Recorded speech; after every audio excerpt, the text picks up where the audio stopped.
Starting with the name of Allah Almighty. अस्सलाम वालेकुम students, how are you. First year physics का lecture number 17 है और topic जो था हमारा चल रहा था elastic collision in one dimension. उसी टॉपिक को हमने 2 लेक्चर में एक्सप्लेन किया था। आज इस टॉपिक से रेलिवेंट लास्ट लेक्चर है और लेक्चर जो है टॉपिक का नाम था elastic collision in one dimension.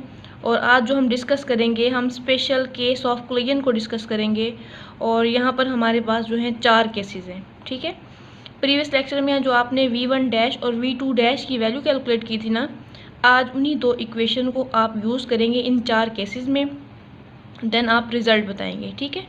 तो हमारा जो पहला केस है उसमें वो बात करता है कि आपके पास 2 बॉडीज़ हैं, एक का मास m1 है और दूसरे का मास m2 है।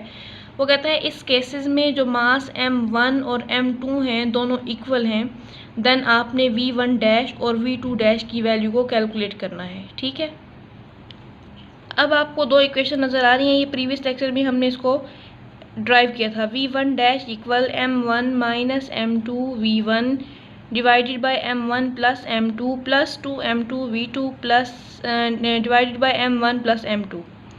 ये थी v1 डैश की इक्वेशन। सिमिलरली आपके पास जो v2 डैश की इक्वेशन थी वो ये इक्वेशन थी। अब आपकी रिक्वायरमेंट्स क्या हैं इस केस में? आपकी रिक्वायरमेंट्स ये हैं कि आपने पुट करना है m1 जो है वो m2 के बराबर है। यही सिचुएशन आपने इक्वेशन 1 में भी पुट करनी है, आपने इक्वेशन 2 में भी पुट करनी है। कौन सी सिचुएशन? ये वाली। m1 किसके इक्वल है? m2 के। इक्वेशन 1 में भी आप पुट करेंगे और इक्वेशन 2 में भी आप पुट करेंगे।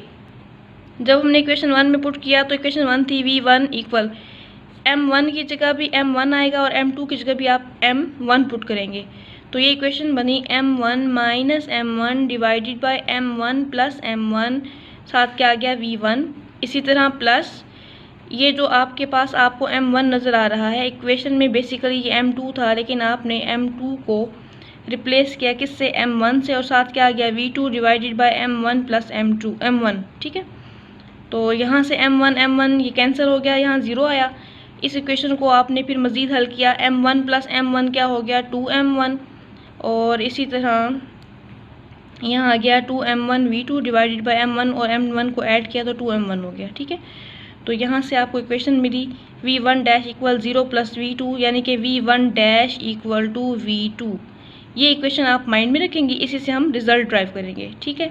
ये तो हमने क्या किया, इक्वेशन 1 में अपनी कंडीशन पुट की कि मास m1 और मास m2 दोनों क्या हैं? बराबर हैं।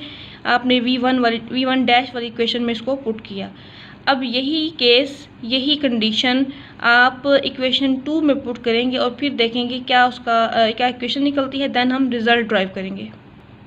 अब कहता है putting m1 equal m2 in equation second में पुट करेंगे तो आपके पास equation I v2 dash equal to m1 v1 divided by m1 plus m2 plus m1 minus m1 divided by m1 plus m1 into v2। Equation मुझे दोबारा लिखने की ज़रूरत नहीं है, मैं पीछे आपको दिखा चुकी हूँ इक्वेशन 1 एंड 2, उसी में हमने पुट किया।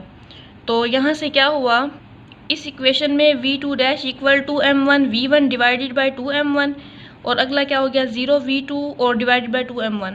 जब इसको हमने हल किया तो आपके पास equation I v2 dash equal v1, ठीक है। यहाँ क्या equation I v2 dash equal v1 और इक्वेशन नंबर 1 में क्या इक्वेशन आई थी v1 डैश इक्वल v2।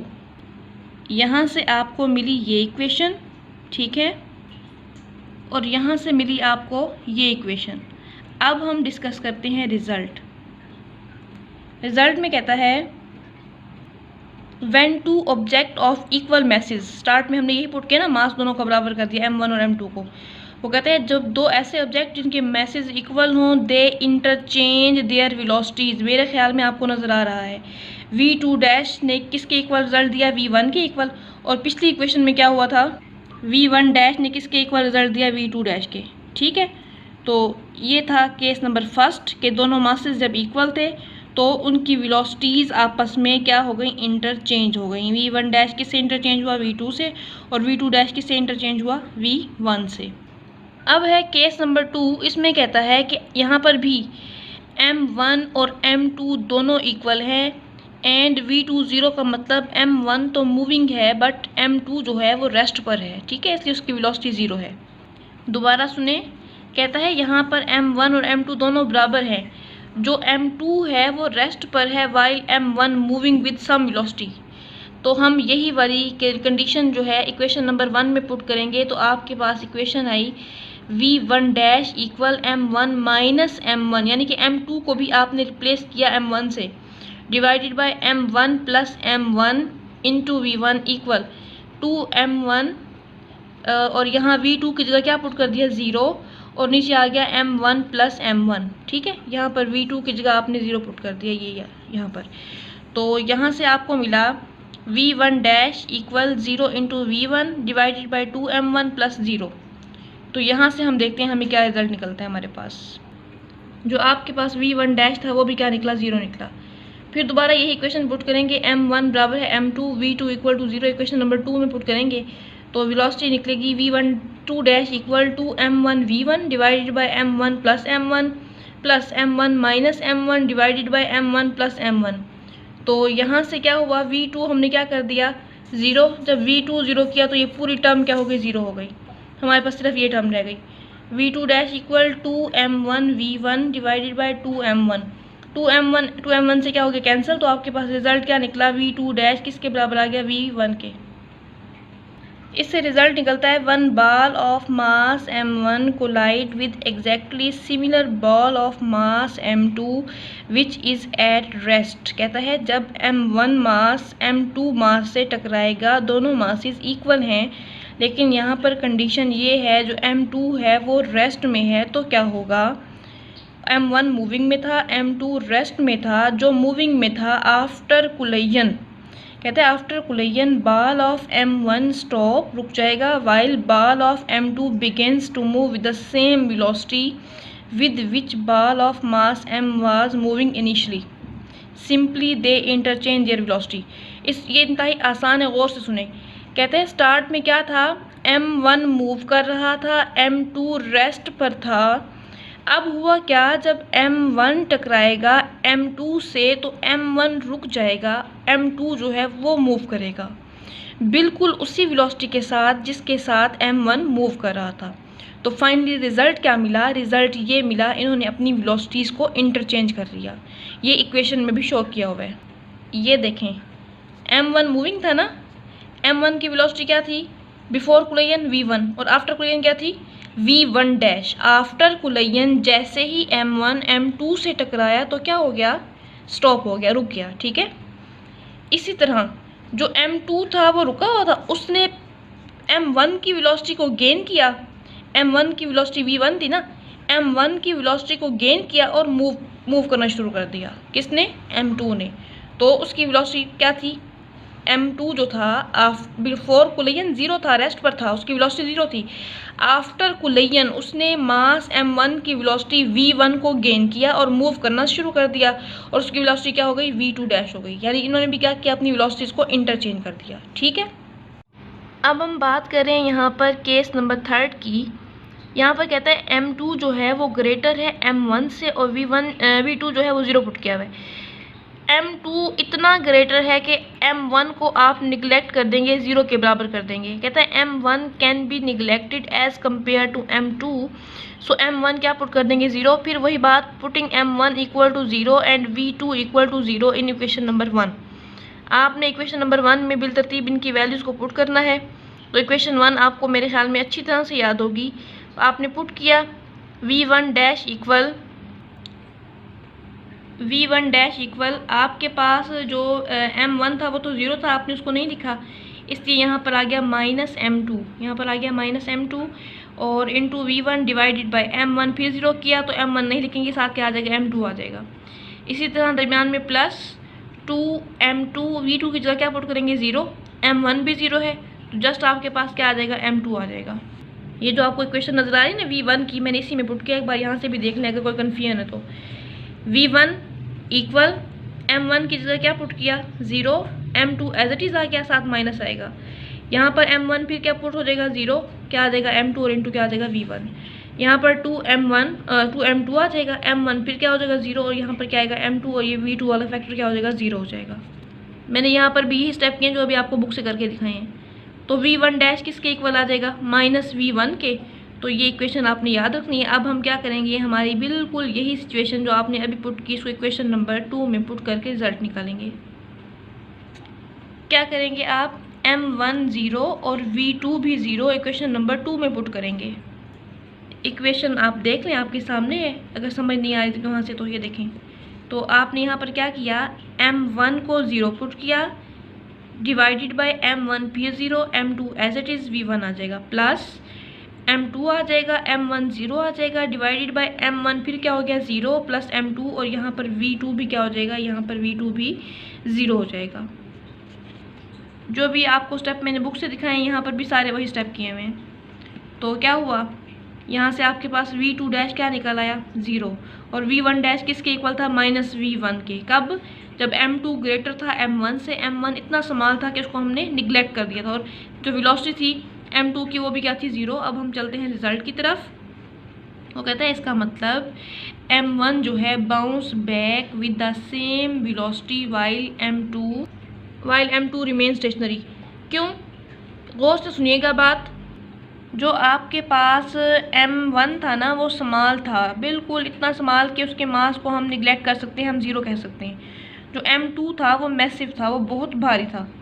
तो क्या हुआ, ये हुआ कि m1 जो है वो बाउंस बैक करेगा with the same velocity but in opposite direction. ये माइनस का साइन यही बता रहा है कि जो v1 डैश है वो m1 की वेलोसिटी है आफ्टर कोलिजन, और जो v1 है वो m1 की वेलोसिटी है बिफोर कोलिजन। तो m1 क्या करेगा, बाउंस बैक करेगा सेम वेलोसिटी के साथ but in opposite direction. Magnitude तो सेम होगा लेकिन डायरेक्शन अपोजिट होगी। और जो m2 था वो रिमेन्स स्टेशनरी, क्योंकि वो क्या है, मैसिव है। अब हमारे पास केस नंबर 4 है, जो अभी आपने केस पढ़ा उससे थोड़ा अपोजिट है। वहाँ पर m1 स्मॉल था और m2 मैसिव था, यहाँ पर m1 मैसिव है और m2 स्मॉल है। m1 greater than m2 v2 फिर क्या है 0।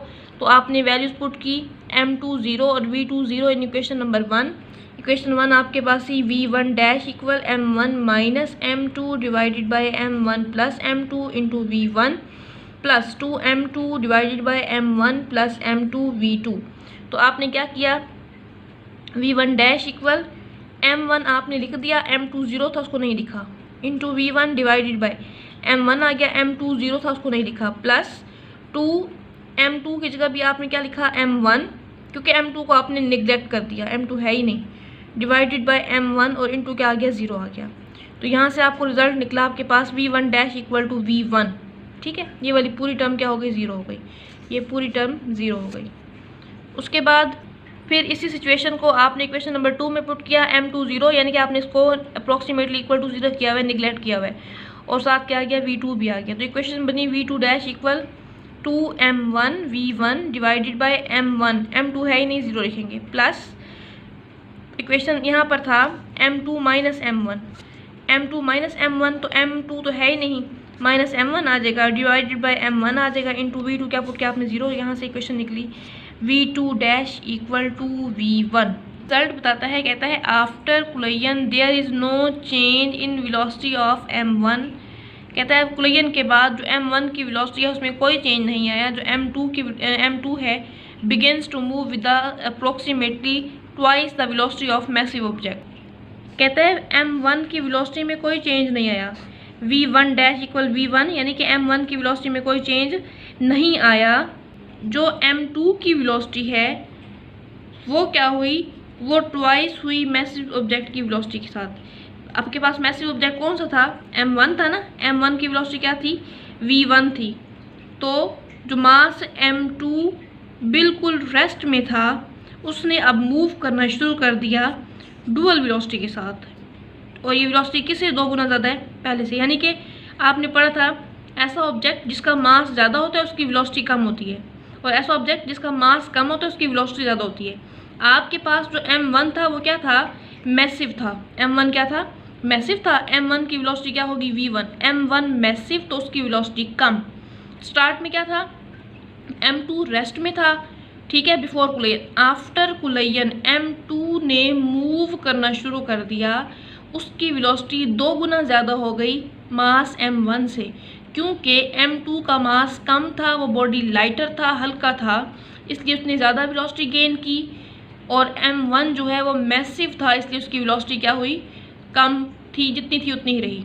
तो ये क्वेश्चन बता रही है कि जो M2 है आफ्टर कुलैयन वो मूव तो करेगा, लेकिन मैसिव ऑब्जेक्ट से उसकी वेलोसिटी 2 टाइम्स 2 गुना क्या होगी, ज़्यादा होगी।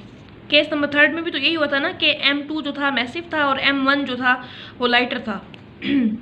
तो जो M1 लाइटर था उसने आफ्टर कुलैयन मूव करना शुरू कर दिया, बट इन अपोजिट डायरेक्शन में, और जो बॉडी मैसिव था आफ्टर कुलैयन उसकी वेलोसिटी क्या रही, 0 रही। ठीक है, ये दोनों केसेस एक दूसरे के ऑब्जेक्ट हैं, एक में M1 मैसिव है तो एक में M2 मैसिव है।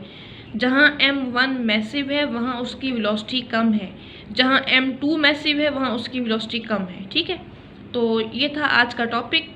उम्मीद करती हूँ कि आपको समझ आ गया होगा। ठीक है, आपकी बुक में ना ये डायरेक्ट स्टेप किए हुए, इनको एक्सप्लेन नहीं किया हुआ। ये देखें ज़रा, उन्होंने सिर्फ हिंट दिया हुआ है, एक्सप्लेन नहीं किया हुआ। एक्सप्लेन आपने इसको डेरिवेशन के साथ खुद करना है। डायग्राम, अगर ये साइड पर जो छोटी सी डायग्राम नज़र आ रही है, ये फिगर 3.10, इस तरह का ये डायग्राम बना देंगे तो अच्छा इमेज पड़ेगा। बस इसका यही है, बुक से आपने ये वाला पॉइंट ले लेना, डायग्राम वाला। बाकी जो मैंने आपको करवाया ड्राइव, आपने बिल्कुल वैसे ड्राइव करना है, और इसके नोट्स लाजमी बना लीजिएगा, क्योंकि ये जो टॉपिक है ये 3 लेक्चर में हमारा टॉपिक कंप्लीट हुआ है। तो आपके पास नोट्स होने चाहिए लाजमी, क्योंकि बुक में जो है वो डायरेक्ट स्टेप हैं। इंशाल्लाह अगले लेक्चर में हम नेक्स्ट टॉपिक की तरफ मूव करेंगे। तो इस टॉपिक को आपने प्रैक्टिस लाजमी करनी है। अब एक काम कीजिएगा, ये टॉपिक कंप्लीट हो गया ना, इलास्टिक कुलैयन इन 1 डायमेंशन स्पेशल केस के साथ, तो आपने इसी टॉपिक को ब्रीफली जो है ना इसको समझ के एक्सप्लेन, इसको आपने अपनी नोट्स पर लिख कर उसके बाद आपने इसकी मच मोर प्रैक्टिस करनी है। इसी टॉपिक में से बहुत सारे MCQs भी बनते हैं, शॉर्ट भी बनते हैं, लॉन्ग के लिए तो ये वेरी कॉमन और मस्ट है। ठीक है, तो नेक्स्ट लेक्चर तक अपना ख्याल रखिएगा। अल्लाह हाफिज़।